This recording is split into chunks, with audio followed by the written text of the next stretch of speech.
तुमचे पैसे येणार कुठनं? याच्याकरता धडपडतं मित्रांनो. पण त्याच्याकरता मला हे सगळ्या गोष्टी आजही मला नाही माहिती. मी आत्ता जे बोलतो आहे ते माझी लीगल टीम तुमच्यापर्यंत येऊन देईल का एडिट करून करेल मला त्याचं माहिती नाही. पण त्याच्याकरता मी धडपडतो. ते विकूनच मी पैसे देऊ शकतो, दुसरे कुठले. मग मीनवाईल मी काय करू? मी रडत बसत नाही.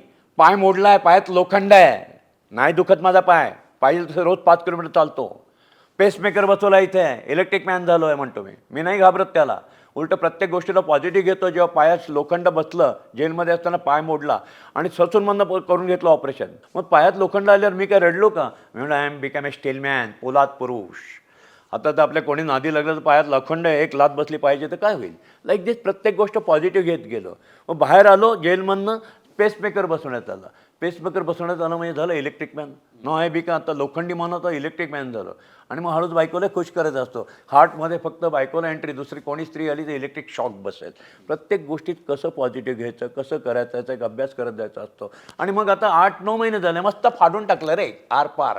8 ब्लॉक तुमच्या भाषेत ओपन हार्ट सर्जरी. मग तीसुद्धा मी अशा डॉक्टरांकडे करून गेली त्यांचं माझ्यावर प्रेम आहे आणि माझा त्यांच्यावर विश्वास आहे. मी बाकी कशाच्या मागे नाही गेलो. आणि अतिशय सुंदर ही सर्जरी झाली. म्हणजे काय झालं रे, मी तरुण झालो मित्रांनो. कसा? आमच्या बिल्डिंग लाईनमध्ये संडास बाथरूम गळायला लागले, जुनी बिल्डिंग झाली की नवीन प्लंबिंग लाईन टाकतात. तसं हे शरीराची नवीन प्लंबिंग लाईन झालं. मी अजून 25 वर्षांनी तरुण झालो आणि या तारुण्याचा फायदा घेऊन मी सतत कष्ट करतो आहे. मित्रांनो, तुम्हाला मला भेटायला शक्य होत नाही. आता ह्या एपिसोडच्या चालताना काल सकाळी पहाटे 5ला उठलो, 7चं फ्लाईट पकडलं, दिल्लीत दिवसभर काम केलं, रात्री 1 वाजता दिल्लीहून परत आलो. पूर्वीपासून मला ही जी सवय तीच आहे. मी तुम्हाला सांगतो, मी अमेरिकेला जायचो. म्हणजे अमेरिकेला कंपनी काम असायचं.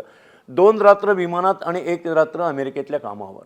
3 रात्रीत परत यायचो. अशा प्रकारे झटपट काम करणं. ड्रीम सिटीचं डिझाईन दुबईमधनं आम्ही केलं. दर रविवारी सकाळी मी पहाटे 6ला माझं घर सोडायचं चतुर्शिंगीपासलं. मुंबईच्या एअरपोर्टला साधारणतः 8:30-9ला पोचायचं. माझं 10चं फ्लाईट असायचं. 11:30ला दुबईला पोचायचं. दिवसभर काम करून मध्यरात्री परत 12चं फ्लाईट घेऊन दुसऱ्या दिवशी सकाळी 6ला घरी यायचं. तर लाईक दिस सतत कार्यरत राहणं आणि याची मला हॅबिट आहे. मला काही कशावरनं अडत नाही. मला आवडतात कष्ट. मग हे करताना वाटेत प्रवासात जी माणसं भेटतात त्यांच्याशी माझे संवाद चालतात, सगळं चालतं. पण माझ्या या सगळ्या गडबडीत पूर्वी तर माझ्याकडे एवढा स्टाफ होता. आमच्या 3 मॅन आर्मीमध्ये फाटलेलं आकाश शिवायचं आहे, परत सगळा बिझनेस उभा करायचा आहे, तुमच्या सगळ्यांचं पेमेंट क्लिअर करायचं आहे. मला तुमचंच काय बँकेपासून इन्कम टॅक्सपासून सगळ्यांचं क्लिअर करायचं आहे. त्याकरता जी मला कष्ट करावे लागतात, वेळ आहे, त्याच्यामध्ये मला खरंच वेळ उरत नाही. तुम्ही तेवढं समजून घ्या. मी तुम्हाला फोन करायला ना माझ्याकडे कोणी PA आहे, ना कुठे मला तेवढा वेळ मिळू शकतो, ना मी तुम्हाला भेटू शकतो, ना मी तुमच्याकरता काही वेगळं लेक्चर करू शकतो. त्यातल्या त्या सोयीचा मार्ग बघितला. अजिबातच सगळे दरवाजे बंद झाले होते. तुम्हाला कोणालाही भेटता येत नव्हतं. आता मला ऑफिसच नाही तर मी भेटणार कुठनं तुम्हाला?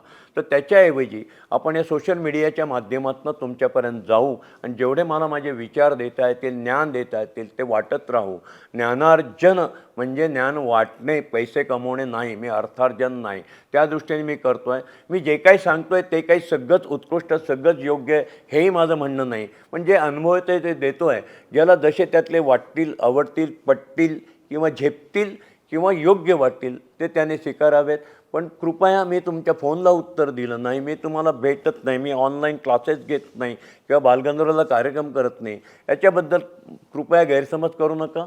मी जसं मला वेळ मिळेल, जसं माझं होईल, मी हे अजिबात म्हणत नाही की मी 77 वर्षाचा आहे म्हणून मला झेपत नाही. नाही, मी खोटं नाही बोलत. मी आजही काम करतो 14 तास 15 तास. तर जसं मला वेळ मिळेल तसे परत मी प्रोग्राम सुरू करेल, पण पैसे नाही घेणार. मी ऑनलाईन क्लासेस कधीच नाही घेणार. मीच उलटे तुम्हाला काही ना काहीतरी उलटी दक्षिणा देईल, पण मी पैसे नाही घेणार तुमच्याकडनं. मग कुठे मला जर बालगंधर्व किंवा मोठ्या मोठ्या हॉलमध्ये काही कार्यक्रम करता आले तर करतील, पण त्याच्याकरता माझ्या आयुष्यात थोडी अजून स्थिरता येऊ द्या. मला तुमचे सगळ्यांचे जे अडचणी आहेत त्या दूर करू द्या. कोणाला फ्लॅटचे ताबे द्यायचे आहेत, कोणाला पैसे द्यायचे आहेत, कोणाला परत माझा 40,000 लोकांचा गेलेला जॉब त्यांना कुठे ना कुठे जॉब मिळाला आहे, पण परत त्यांना माझ्या कुटुंबात आणायचं आहे. परत तेच सगळं सोनेरी पर्व सुरू करायचं आहे. त्याच्याकरता जो वेळ लागेल त्याच्याकरता आम्हाला धडपडतो आहे आम्ही. त्यामुळे वेळ पुरत नाही. म्हणून परत हात जोडून माफी की गैरसमज करू नका. जे FD होल्डर अगदी शिवी देऊन कॉमेंट करतात त्यांनी त्यांची कॉमेंट सुरू ठेवावी. मी त्याच्याबद्दल काही म्हणणं नाही माझं. पण तुम्ही समजून घ्या, तुमची ती शिवी मी ओवी म्हणूनच घेतो आहे, पण शिवी ओवी म्हणून घेतली म्हणून दुसऱ्या क्षणाला मला पैसे नाही देत आहेत तुम्हाला, कारण की मी कसा कायदेशीर अडकलो आहे. कधी रस्त्यात भेटले हे शिवी देणारे FD होल्डर, मी तुमच्याशी सगळं एक्सप्लेन करेल नेमकं काय आहे ते. मग तुम्हालाच वाटेल की येस DSK बरोबर आहेत, आपण शिव्या नाही दिल्या, पण तुमच्या शिव्या मी ओव्या म्हणूनच घेतो आहे, त्या तशाच चालू ठेवा, माझं काही म्हणणं नाही. सर, या वयात तुमची ही जिद्द, तळमळ आणि कळकळ ही सगळ्यांना दिसत आहे आणि मला स्वतःला खात्री आहे की लोकांचा तुमच्यावरती विश्वास आहे आणि या सर्व प्रेक्षकांच्या आणि लोकांच्या वतीने मी देखील असंच म्हणेल की तुमच्या या प्रयत्नांना यश यावं आणि पुन्हा जे काही मळब आलेला आहे, जो अंधार झालेला आहे, तो दूर व्हावा, ही परमेश्वराच्या चरणी प्रार्थना. परमेश्वर तुमच्या रूपानेच भेटतो. परमेश्वर कधीच डायरेक्ट भेटत नाही कोणाला. परमेश्वर हा प्रत्येक माणसात, झाडात, प्राण्यात, पक्षात लपलेला असतो.